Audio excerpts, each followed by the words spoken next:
মুহাম্মদ, তোমারে আমরা মক্কায় ঢুকতে দিব না। তুমি আসছো মদিনার থেকে মক্কায়, আমরা তোমারে মক্কায় ঢুকতে দিব না। রাসূল 3 দিন পর্যন্ত হুদাইবিয়া নামক জায়গার মধ্যে বসা, নবীরে মক্কায় ঢুকতে দেয় না। নবীর পক্ষ থেকে হযরত উসমানকে পাঠাইল দূত হিসাবে, তুমি গিয়া তাদেরকে বিষয়টা বুঝায় কো, আমরা যুদ্ধ করার লাগি আসি নাই, আমরা আসছি হজ করার লাগি, মারামারি করতে আইছি না। এরা উসমান রাদিয়াল্লাহু তাআলা আনহুর কথা শুনবে তো দূরের কথা, ওনারে বন্দী করে রেখে দিছে। চিন্তা করছেন কত বড় খারাপ, বন্দী করে রেখে দিছে। এই খবর রাসূলের কাছে আসছে যে আপনার উসমানকে তারা হত্যা করছে। বলুন, হত্যা করছে না বন্দী করছে? রাসূলের কাছে খবর আসছে কি হত্যা করছে। যেই রাসূলের কাছে বলছে যে আপনার উসমানকে হত্যা করছে, রাসূলের চোখের রং পরিবর্তন হয়েছে, রাসূলের শরীরের চেহারার রং পরিবর্তন হয়ে গেছে। বসার থেকে লাফ দিয়ে দাঁড়ায় গেছে। দাঁড়ায় সাহাবায়ে কেরামদের উদ্দেশ্যে রাসূল ভাষণ দিলেন, হা জুমরা, পরের বিষয়, আমার উসমানকে যদি তারা হত্যা করে থাকে তাহলে আর মদিনায় যাব না যতক্ষণ না পর্যন্ত উসমানের রক্তের প্রতিশোধ না নিছি। কি বুঝলেন? খালি নরম না গরম? কথা কই না দি? আমরার মধ্যে গরম আসেনি? আছে, আমরার মধ্যে গরম নাই। আমরার মধ্যে গরম থাকলে গোটা বরিশাল জেলার মধ্যে, বিভাগের মধ্যে একজন আলেমদের রক্ত জড়ানোর পরে আপনারা কেন ঘরে বসে আছেন? কথা কই না দি? বুঝে রয়েছেন তো? একজন আলেমের রক্ত জড়াইছে, সেদিন আপনারাও বায়াত গ্রহণ করা দরকার ছিল যে চরমনার পীর সাহেবের রক্তের প্রতিশোধ না নিয়ে আমরা ঘরে ফিরবো না ইনশাআল্লাহ। দরকার ছিল, কিন্তু আমরা এটা করি নাই। সম্মানিত শুধু রাসূল সেদিন নিজেই দাঁড়ায় গেছে, দাঁড়ায় বলছে উসমানের প্রতিশোধ না নিয়ে আমি মদিনায় যাব না। তোমরা কারা কারা আমার সঙ্গে আসো, হাত তোলো। রাসূল সাল্লাল্লাহু আলাইহি সাল্লাম যখন হাত দিছে, সাহাবায়ে কেরাম হাতের মধ্যে এইভাবে রাখছে, রাইখা বললেন, হুজুর আমরা সবাই আপনার কাছে বায়াত হলাম, উসমান রক্তের প্রতিশোধ না নিয়ে মদিনায় যাব না। ওইল বায়াত। এটা কি তা? এখান থেকে বায়াত আসছে। মূলত বায়াত হইছিল রক্ত দেওয়ার জন্য। কি দেওয়ার জন্য? আর আমরা তো সব বায়াত গ্রহণ হয় চাইলে ডাইলে খিচুড়ি খাওয়ার জন্য। আফসোসের বিষয়, বায়াত হয়েছিল রক্ত দেওয়ার জন্য, আর এখন বায়াত চালু হয়েছে খাইলে ডাইলে খিচুড়ি বানায় একসাথে খাওয়ার, এলে বায়াত হয়। সম্মানিত শুধু রাসূল সেদিন সিদ্ধান্ত নিছে মক্কায় গিয়ে যুদ্ধ করবে। কিছুক্ষণ পরে এই যে বায়াত হয়েছে ঘটনা আবার মক্কায় গিয়ে খুঁজছে গেছে, গোয়েন্দা লয়ে গেছে। গোয়েন্দা গিয়ে আবু সুফিয়ান রে কয়ে, রে দরবার তো লাগছে, বেজাল তো লাগছে। বলে কি? বলে উফাই থাকবে না। আব্দুল্লাহর পুত্র মুহাম্মদ নিজেই তরবারি হাতে নিয়া সাহাবায়ে কেরামদেরকে নিয়া ওয়াদাবদ্ধ হয়েছে, মক্কায় আক্রমণ করবে, উসমানের রক্তের প্রতিশোধ নিবে। মক্কার মধ্যে তো আলোড়ন শুরু হয়েছে, কারণ এরাও কিন্তু ভয় পাইতেছে। আর 6টা বছর যুদ্ধ করছে, একটা তো ফিডা না হয়ে আইছে না। কথা হয় না? সমানে সাইজ করছে। মক্কার থেকে যারা গেছে একটারও ফিরত দিছে না, খালি গিরায় গাড়ায় কুবাইছে। এখন যে আবার যদি মক্কা ঘেরাও পড়ে, তাহলে এদের সাথে যুদ্ধ করে আমরা পারবো না, মক্কা তাদের হাতে নিয়ে যাবে। ওই খুব ভয় পাইছে। ভাইয়া তাড়াতাড়ি উসমান রাদিয়াল্লাহু তাআলা আনহুকে তাড়াতাড়ি ছেড়ে দিছে, তাড়াতাড়ি ছেড়ে দিছে। উসমান রাদিয়াল্লাহু তাআলা আনহু যখন চলে গেলেন হুদাইবিয়ায়, রাসূলের সামনে গিয়ে দাঁড়াইছে। রাসূল দেখে উসমান তো এসে বসছে। উসমান যেহেতু আসছে, আমরা তো যুদ্ধ করতে আসি নাই, আসছি কিসের জন্য? হজ উমরা করার জন্য। আমরা ভেবেছিলাম উসমানকে হত্যা করছে। উসমান যেহেতু জীবিত আছে, সেখানে আর আমাদের যুদ্ধ করার কোনো দরকার। রাসূল শান্ত হয়ে গেছে। কিন্তু মক্কার মানুষ রাসূলকে মক্কায় ঢুকতে দেয় না। কিছুক্ষণ পরে আপনার আসছে, মক্কার যত বড় বড় লিডার ছিল সবগুলা রাসূলের সামনে আসছে। আয়েশা বলতেছে, আপনি কেন আসছেন? আল্লাহ রাসূল তাদেরকে সুন্দরভাবে একটা বক্তব্য দিয়ে বোঝাইছে, বলে শোনো, 13টা বছর এক সাইডে আমরা মারছ, রক্তাক্ত করছ, বিটা বাড়ি ছাড়াইছ, প্রতিশোধ নেওয়ার জন্য মদিনার থেকে মক্কায় আসি নাই, প্রতিশোধ নেওয়ার জন্য মক্কার থেকে মদিনায় আসি নাই, আমরা আছি হজ উমরা করার জন্য।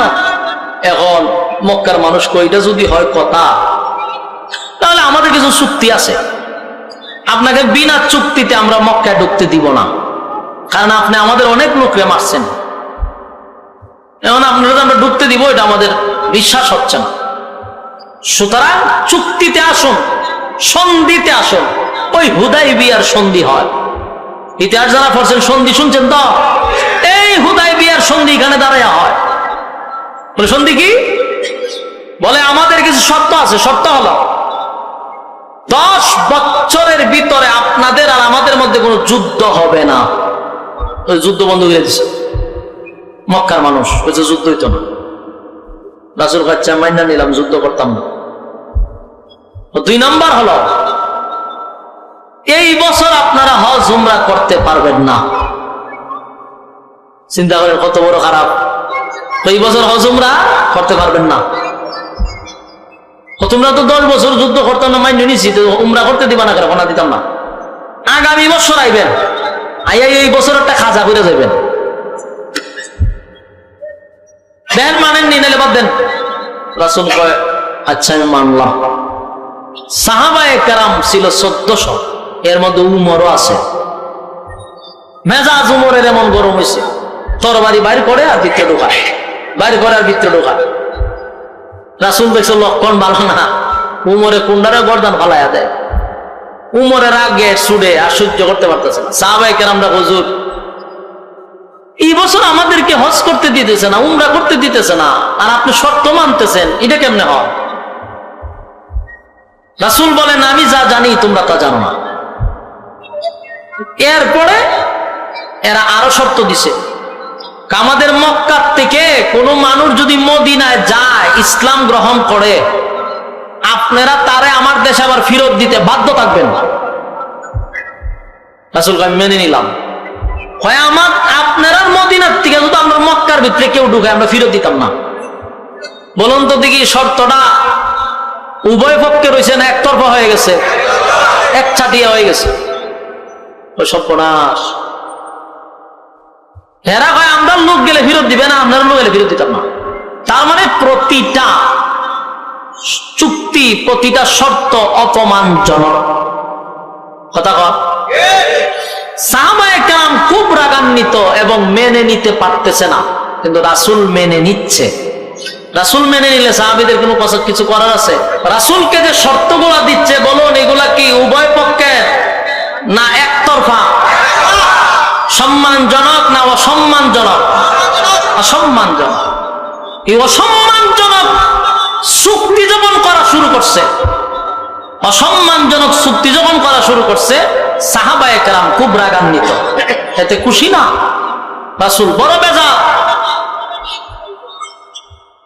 সাহাবায়ে কেরাম খুশি না, রাসূলও কিন্তু বুঝাইতে চাচ্ছেন না, কিন্তু মাইনা নিতেছে, সব মাইনা নিতেছে। এখন সব চুক্তি যখন মানা হয়ে গেছে, এখন এটা কাগজে কলমে লিখতে হবে, স্টাম্প হইতো না, দরখাস্ত হবে, দুজনের স্বাক্ষর হবে, উভয় পক্ষের সাক্ষ্য এখন 51%।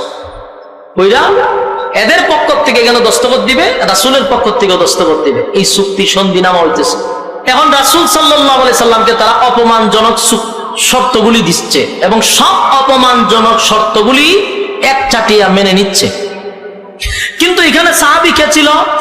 হযরত ওমর। রাগ কম না বেশি? মারাত্মক রাগ। হযরত ওমর রাসূলকে বলতেছেন, হুজুর কি দরকার আছে তাদের সঙ্গে আমাদের চুক্তির? রাসূল খালি হাত দিয়ে থামো, ধৈর্য ধরো।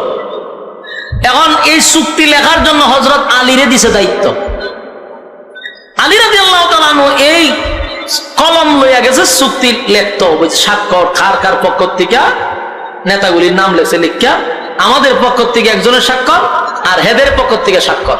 এখন এখানে লেখছে ওই মক্কার সর্দার সবগুলির নাম লিখছে, শেষে লিখলো আমাদের পক্ষ থেকে আব্দুল্লাহর পুত্র মুহাম্মদুর রাসূলুল্লাহ সাল্লাল্লাহু আলাইহি ওয়াসাল্লাম।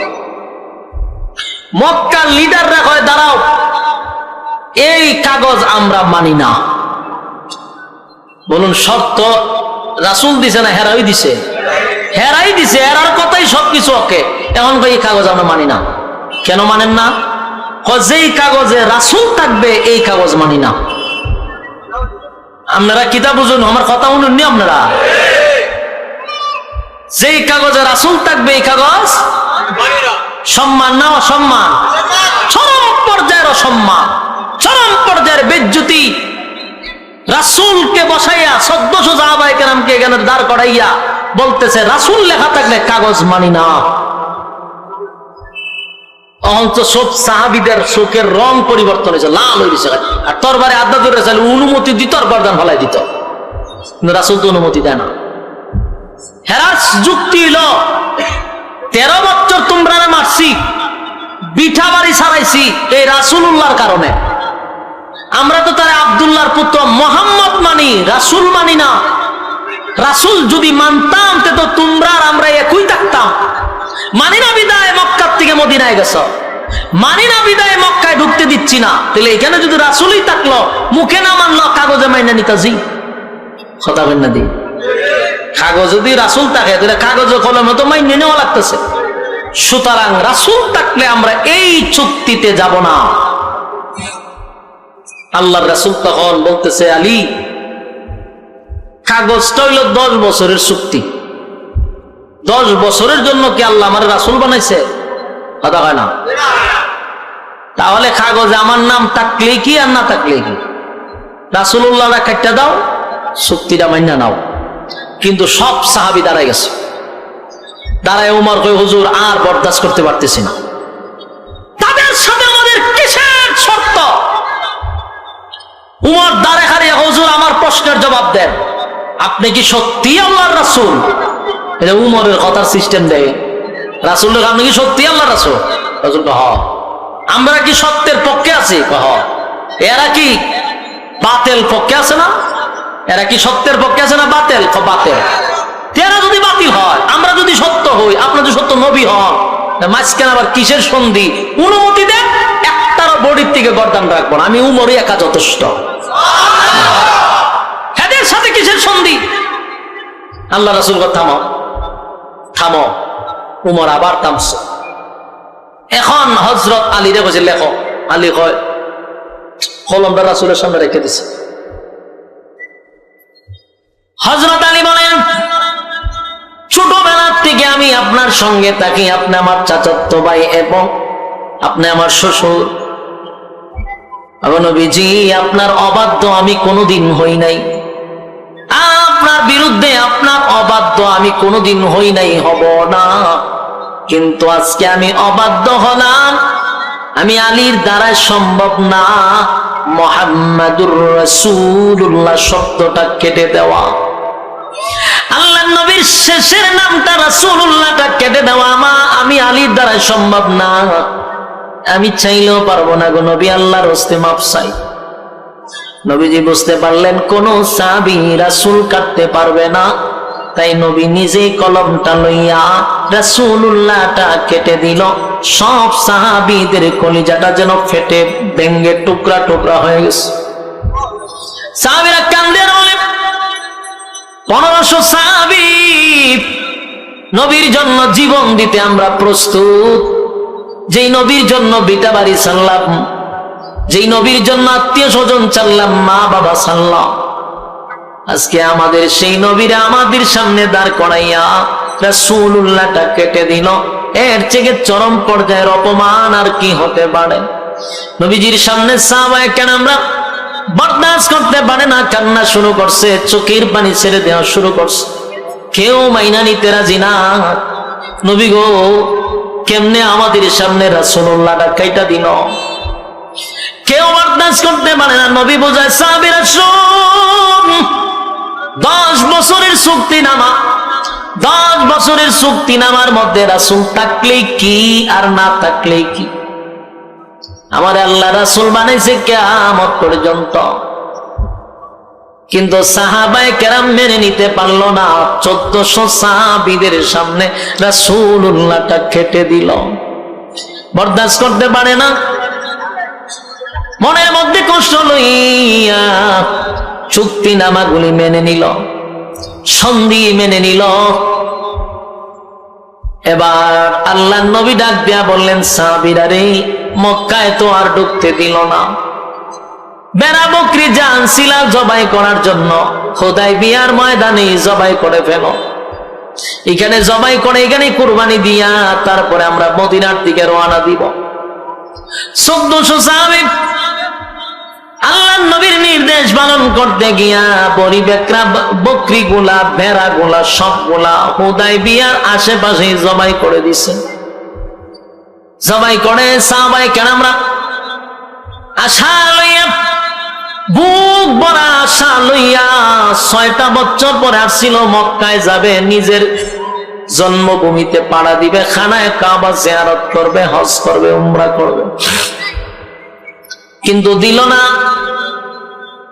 বুক ভরা ব্যথা লইয়া 1400 সাহাবী রাসূলের অনুমতিতে মদিনার দিকে আবার রওনা দিছে। 1-2 কিলো নয়, 500 কিলোমিটার দৌড়াইয়া মরুভূমির রৌদ্র দিয়া 1400 সাহাবী মদিনার দিকে রওনা দিছে। কিন্তু ভিতরে একজনেরও শান্তি নাই। কোন সাহাবী তো নবীর সামনে কথা বলতেও পারে না, কেউ নবীর সামনে কথা বলার সাহসও পায় না। কিন্তু হযরত ওমর একটু রাত, কিন্তু মাঝে মধ্যে যে কোন কোন জায়গায় তাবু টাঙ্গা একটু রেস্ট নেওয়া লাগে, 500 কিলোমিটার দূর রেস্ট নিতে গিয়ে এক জায়গায় বসছে। হযরত ওমর ধৈর্য ধরতে পারছে না, রাসূলের সামনে গিয়ে আবার দাঁড়াইছে। দাঁড়ায়, এখন নবী গো, আমার কিছু প্রশ্ন আছে। রাসূল গো, প্রশ্ন করো।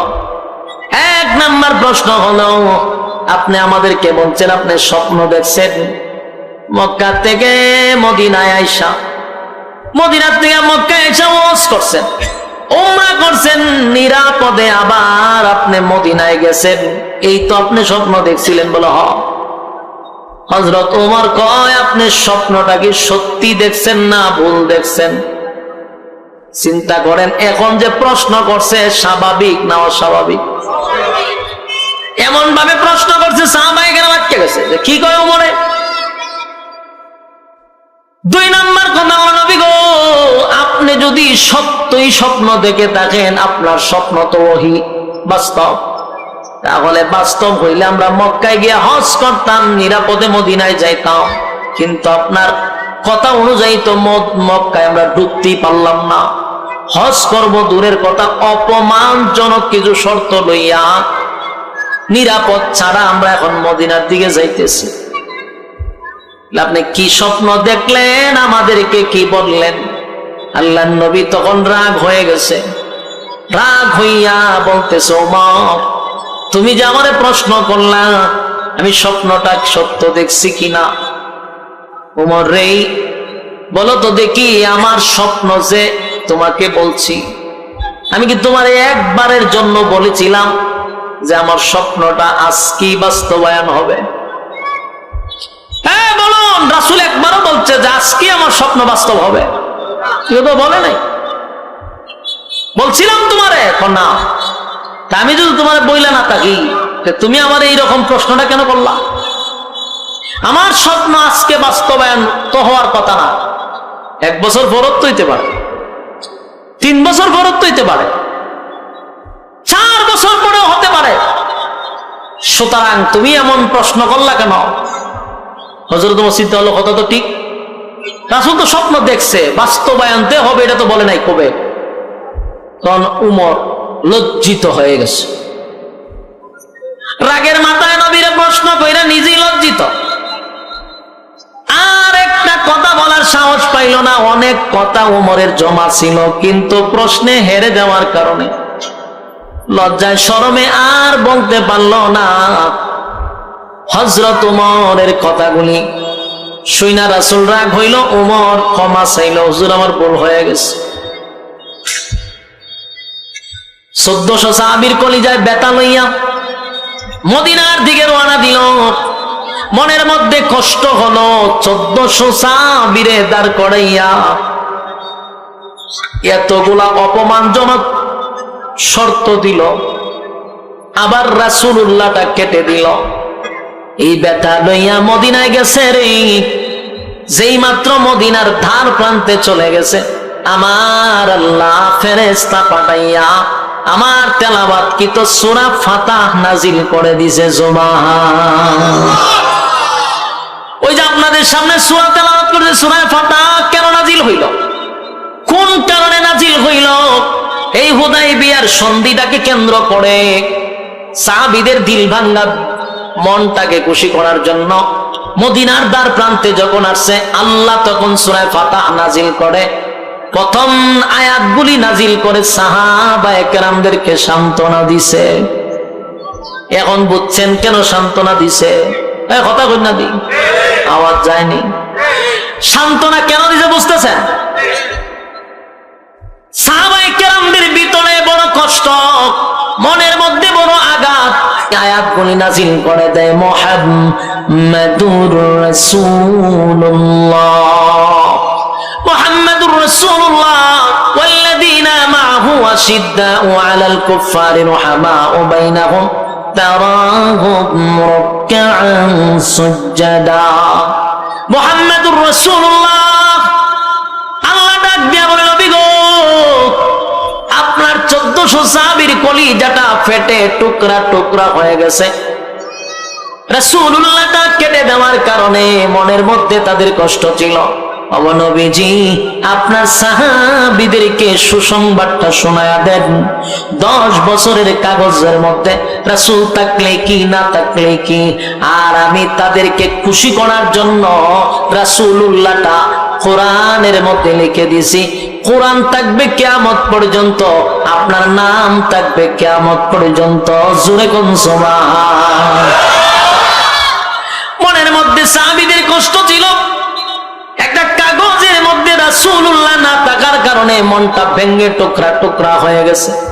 ওই কাগজে যদি রাসূল থাকতো তাহলে 10 বছর থাকতো, কিন্তু আল্লাহ কয় এমন এক জায়গার মধ্যে আমি রাসূল শব্দটা বসায়া দিছি, কিয়ামত পর্যন্ত রাসূল থাকবে রে। আমার নবীর নামটাও রাসূলুল্লাহ থাকবে। এই সূরা, এই আয়াতগুলি আগে নাজিল করিয়া রাসূলুল্লাহর সাহাবীদেরকে আল্লাহ খুশি করে দিয়েছে। এখন তো মনে খুশি না বেতা, কারণ কাগজের লেখার মধ্যে না থাকার কারণে কষ্ট ছিল। এখন তো কোরআনে রাসূলুল্লাহ বসায়া দিছে, কিয়ামত পর্যন্ত রাসূলুল্লাহ নাম থাকবে। সুবহানাল্লাহ। এই আয়াতগুলি নাজিল করে সাহাবীদেরকে খুশি করছে, সাহাবীদেরকে খুশি করছে। আমি আপনাদের কাছে জানতে চাই, খালি কি সাহাবায়ে কেরামরাই কষ্ট পাইছে, না আমার নবীও কষ্ট পাইছে? নবীর ভিতরে কষ্ট আছে না নাই? বড় আশা লইয়া 1400 সাহাবী লইয়া গেছিল মক্কায় হজ করবে, উমরা করবে, কিন্তু এমন একটা আঘাত পাইয়া আছে, নবীর ভিতরে কষ্ট আছে। আল্লাহর উপরে ধৈর্য নিয়া, আল্লাহর উপরে ভরসা কইরা সবগুলা নবী মেনে নিল, বিতর্কিতে গেল না, অপমানটা সহ্য করলো। আমার আল্লাহ বলেন, আমার বন্ধু সবগুলা অপমানজনক শর্ত মেনে নিছে। বন্ধুর মনের মধ্যে কষ্ট আছে রে, বড় আশা লইয়া মক্কায় গেছিল হজ করার জন্য, কিন্তু বন্ধু ফিরে আসে, বন্ধুর ভিতরে কষ্ট আছে। এই জন্য আল্লাহ সূরা ফাতিহা নাজিল করিয়া প্রথম অংশগুলা পড়ে নবীরে সান্ত্বনা করে দিছে। সুবহানাল্লাহ। যুবক ভাই, দিলের গান লাগায় শোনেন, সূরা ফাতিহা নাজিল করিয়া শেষের অংশ সাহাবীদেরকে সান্ত্বনা করছে। সূরা ফাতিহার প্রথম অংশগুলি নাজিল করিয়া আমার নবীরে আল্লাহ নিজেই খুশি করছে। সুবহানাল্লাহ। আল্লাহ তখন নাজিল করে দেয়, ইন্না ফাতাহনা লাকা ফাতহান মুবিনা লিয়াগফিরা লাকা আল্লাহু মা তাকদ্দামা মিন যানবিকা ওয়া মা তাআখারা ওয়া ইউতিম্মা নি'মাতাহু আলাইকা ويتم نعمته عليك ويهديك صراطا مستقيما وينصرك الله نصرا عزيزا هو الذي أنزل السكينة في قلوب المؤمنين ليزدادوا إيمانا مع إيمانهم ولله جنود السماوات والأرض وكان الله عليما حكيما আয়াত নাযিল হয়েছে এই সূরার প্রথম নাযিল হওয়ার পরে আল্লাহ তার বন্ধুরে খুশি করলো এই সূরার শেষের দিক নাযিল করে সাহাবীদেরকে খুশি করলো এই সূরা ফাতাহ নাযিল হওয়ার মেইন কেন্দ্র হলো হুদায়বিয়া নামক সন্ধিকে কেন্দ্র করে আমার নবী অপমানজনক শর্তগুলা মেনে নিছে আল্লাহ নাযিল করে জানায়া দেয় ইন্না ফাতাহনা লাকা ফাতহাম মুবিনা প্রকাশ্যে আল্লাহ ঘোষণা দিল বন্ধু এই শর্তগুলা মেনে নেওয়ার কারণে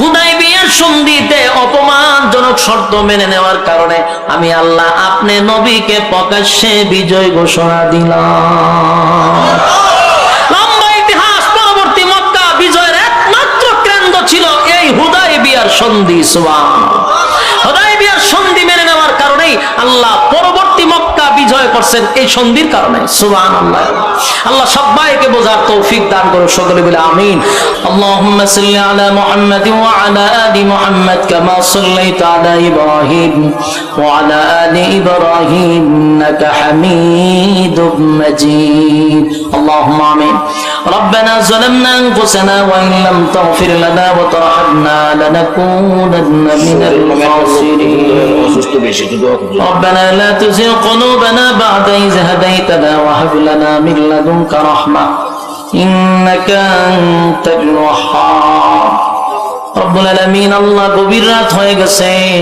নজুলে রহমতের সময় দোয়া কবুলের সময় আল্লাহ আপনার কত মহব্বতের বান্দারা আমার সঙ্গে দুইটা হাত বাড়াইছে বিশেষ করে সাদা সাদা দাড়িওয়ালা মুরব্বীরা হাত বাড়াইছে আল্লাহ কত হাজী সাহেবরা হাত বাড়াইছে রব্বুল আলামিন ছোট ছোট মাসুম বাচ্চারা হাত বাড়াইছে আয় আল্লাহ তাআলা পর্দার আড়ালের মা বোনেরা হাত বাড়াইছে মাবুদ গো জাতির শ্রেষ্ঠ সন্তান হযরত উলামায়ে কেরাম আমার সঙ্গে হাত বাড়াইছে আমি গুনাহগার নাগান্দা নাফরমান নালায়েক অযোগ্য মুসাফির হালতে হাত বাড়াইছি আল্লাহ জীবনের সমস্ত সগীরা কবিরা ইচ্ছা অনিচ্ছা দেখাইয়া না দেখাইয়া অঙ্গ প্রত্যঙ্গর দ্বারা যত গুনাহ করছি মেহেরবানি করে গো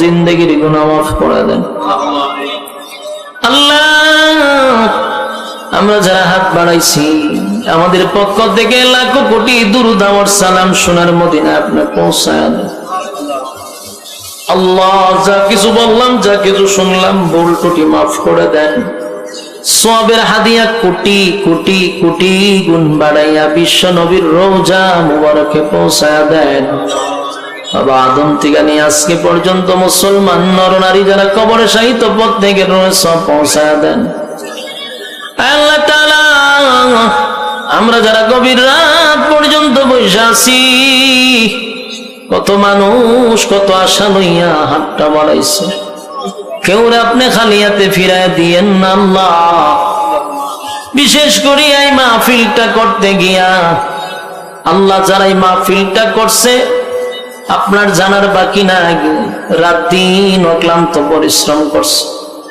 আয় আল্লাহ তাআলা কাউসার সাহেবের মাধ্যমে রাত দিন অক্লান্ত পরিশ্রম করে সুন্দর আয়োজন করছে আল্লাহ কত মানুষের টাকা দিয়া পয়সা দিয়া বুদ্ধি দিয়া শ্রম দিয়া যারা জড়িত কেউ টাকা দিছে পয়সা দিছে কেউ বুদ্ধি দিছে কেউ পরামর্শ দিছে আল্লাহ যে যেমনে মাহফিলটার জন্য সাহায্য সহযোগিতা করছে আল্লাহ মেহেরবানি করে প্রত্যেকের ব্যবসা বাণিজ্য আপনি বরকত দেন খামাই রোজগারে বরকত দেন অসুস্থতার থেকে শিফা দান করেন দুনিয়া আখিরাতের সম্মান আর মর্যাদা দান করেন।